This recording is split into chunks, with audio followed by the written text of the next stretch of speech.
Hi everyone, welcome back to another video from Gameplay Classic. In this video, we will be learning how to turn off music in Call of Duty Mobile.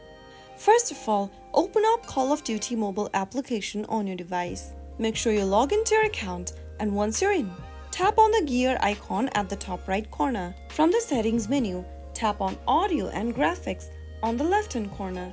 Go to Audio from the menu and then tap on the Off button right under Master Volume. Once you tick mark on Off, you will not be able to hear music or audio on Call of Duty Mobile.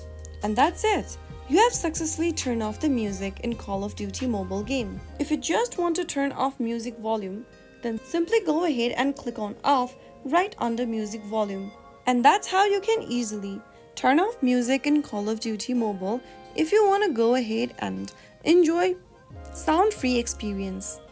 If you found the video to be helpful, go ahead and give us a thumbs up. Don't forget to subscribe to the channel by hitting the subscribe button. Press on the bell icon so that you'll never miss another upcoming upload from us. I will be back again in the next episode.